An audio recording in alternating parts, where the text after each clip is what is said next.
Happy 30th anniversary to my favorite episode of Rocko's Modern Life, Wacky Delly.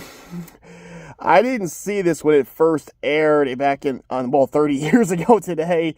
I caught it in a rerun in the summer of 1996, but I thought it was part of season 4. It wasn't until I looked to show up at Wikipedia for its list of episodes, and then I found out, it was a third season, but I just kept missing it until the summer of 96.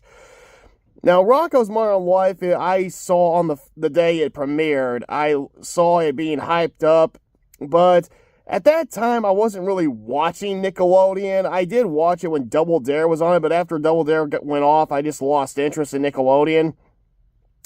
But then, I was spending the night at my friend's house, Nate and Tim's place, and they watched Nickelodeon. And this is when I finally saw Nicktoons. Okay, I caught parts of Ren and Stimpy, Doug, and Rugrats. And this was the first time I actually saw Snick as well. No, it wasn't. I don't think Snick was airing that night. I don't remember. I need that memory cap on so I can just go back in time and look at those days again, like in that episode of Johnny Quest. That'd be pretty cool if those did exist. But, the first episode of Doug, I believe I saw, was the one with the comic book where he got the Man of Steel Man 1, but he didn't find out it was stolen.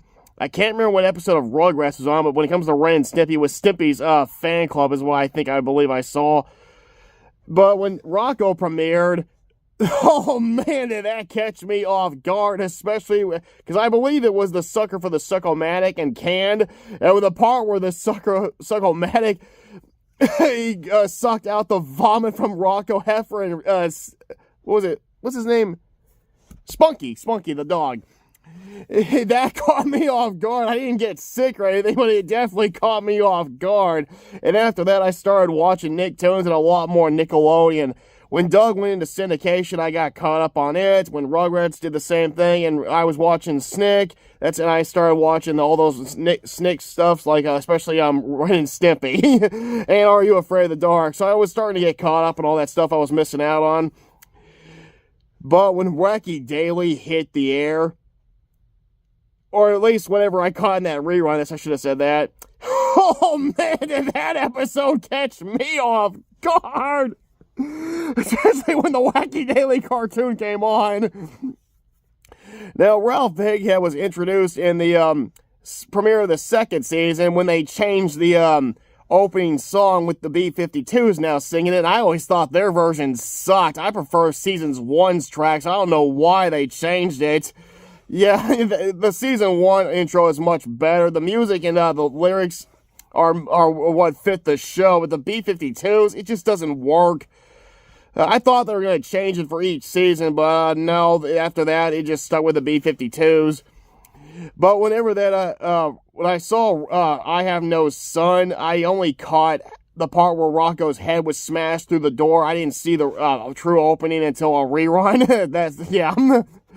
But whenever I saw Wacky Delly being rerun, okay, Ralph is a character who has 3 different dreams. First dream is creating a cartoon series. Second dream is to make the biggest still life. And third dream is to become a girl, which some species of frogs can do, but they're supposed to be toads. And, whenever he finishes the final episode, it's nothing more than a rerun of the episode that we saw in the episode of Rocko's Modern Life where he got introduced. Will you lower your voice? So they unknowingly just remade an episode that already aired. Well, he said they made 893 episodes, so I guess they forgot they already made that episode. Can you imagine the final episode being a shot-by-shot remake of a previous episode, and the people who made it didn't realize that until it was too late? We just made too many. Well, he finds out he's stuck in a contract. That means he owed him 2 shows, not 1. I guess Ralph didn't read the contract. That happens. Oh, that's a recurring joke, but they never bring that up. They just say, check your contract. So that's the closest thing we get to that part where they say, you forgot to read it. You didn't read your contract, did you? He goes home very grumpy. He even shuts the door when they all welcome him there. He tells them what the problem is, and then Heifer thinks making a cartoon's really easy, and he he wants it to be about deli meat. He even sliced down I believe it's a meat cleaver that he uses, but he calls it a butcher knife. I'm amazed. Oh, goodness. Filbert pans his idea. I think this was where I caught the episode, and when I first saw it, I didn't see the beginning for this one either. And whenever he hears their bad idea, he believes this is the perfect way to get kicked out of his contract, because he knows that if it fails, then that means he's free. Because he says he owes them a new show, but they didn't say it had to be good. Man, I would have made one of the worst things ever if I wanted out of my contract. Something so bad, they would have been so mad after they reviewed it. Probably just be me at the camera cussing them out nonstop. Oh, they let me out after that. Maybe, unless they were laughing like in Liar Liar. Well, he gives them the budget $20, and he doesn't even want them to spend the whole thing. He gives them the book that tells them the steps, and well, Rocko, Heifer, and Filbert draw the characters, but Rocko's doing that cliche. Heifer's doing the cliche where he's trying to literally take over, and Rocko's doing that cliche where he's agreeing with everything. Filbert's doing that cliche where he agrees and disagrees. Like, at first, Heifer redesigns Filbert's character. It was originally called Lester, and then he just turns him into a cheese and block of stupid cheese that matches the other characters and calls him Mr. Cheese, which just makes Filbert mad. When they do the storyboards, Heifer, they changed it to a telephone, was supposed to be a doorbell, then Heifer changed it to his character when it's supposed to be the cheese, and then they keep suggesting one idea after another, which is driving Rocko nuts. But whenever he finally thinks everything's over, Heifer wants to kick the cheese off the show, which makes Filbert get mad, and Heifer thinks he's just being rude for no reason. Oh, goodness. They start drawing all those pictures. Heifer keeps messing up, and every time he does, he just crumbles the paper and throws this giant pile in front of him. Then he and Filbert get into a big argument. Filbert destroys one of his character's scenes, so Heifer does the same thing. And Filbert grabs the rack of film and throws it at him. They're beating. Well, Heifer's beating Filbert with the desk that Rocko's sitting in when Ralph shows up to collect the final thing. And when he says, "I'll give him a few minutes to wrap it up," they go in warp speed, and then they give him the thing. They give him the product with smoke coming out of it. Well, that's when those two pigs who have their ears really high up review it, and when I first saw this, I just could not stop laughing. It was stock footage over and over again in the greatest way I've ever seen. Replaying scenes over and over again, stuff falling down, camera moving. One of the characters explodes for no reason and puts back together. Goes to this meatloaf, this live-action meatloaf with a hand constantly smushing it. Flies are even on it. I can't breathe. Okay. It's that funny. Now, when Shout Factory released this, they cut 10 seconds out of it because Salwami's supposed to be beating Betty Baloney with a phone more than once. You can see the original footage on YouTube. Wusses? Well, the two pigs end up loving it. It takes off. It's that cliche. When they say we love it, Ralph goes, he's like, wait, what? And he is now trying to sabotage the show. First, he just makes them show mayonnaise for 10 minutes, and the people love it. And the fans do that cliche where they literally are surrounding him. They strip his car, tear off a piece of his scalp, and then whenever he does what was that? Oh, goodness. Whenever they're getting ready to make the next episode, well, they turn off the lights because they don't want to expose the film, and they're going crazy. They drop it, and Heifer's going, turn on the lights. When you turn on the lights, I will expose the film. And he says that. And when Filbert says that, Ralph just happens to be walking by, so he gets like a spotlight. or stays, I don't know which one it is, but the searchlight or whatever, to like overexpose him, and he just runs it into a blank screen. They love it. He gets a fake car with a fake him, pushes it, they tear it apart. One of them's even holding the dummy's head, which freaks him out. I can't breathe. I can't breathe. I can't breathe. I can't. Okay, come on. Okay, here we go. Well, he goes to his dad for help. First, Ed wants to kill Rocko, and but Ralph says no, so he uses this satellite to melt the polar ice caps to cause a flood. But Heather is coming to work, singing the theme song, gets a flat. And when the tidal wave is coming, he's in the process of jacking up the building by accident. First, he thinks he's jacking up his car, but the car doesn't go up. So he ends up jacking up the whole studio.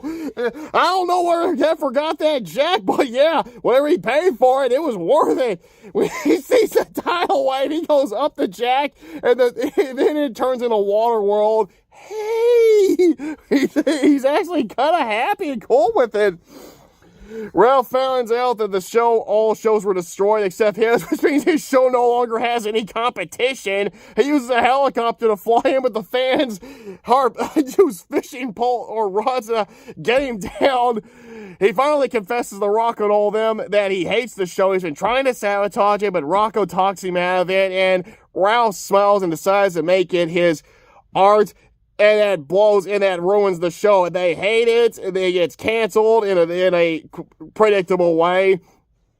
So, well, the flood is mysteriously gone because the next day the studio's back on the ground and Ralph is angrily driving. His fans are gone except for one, but even that one's like, you know what, the heck with you. So he gets out and says he's going to show them real art. So he creates a giant still life, which is just...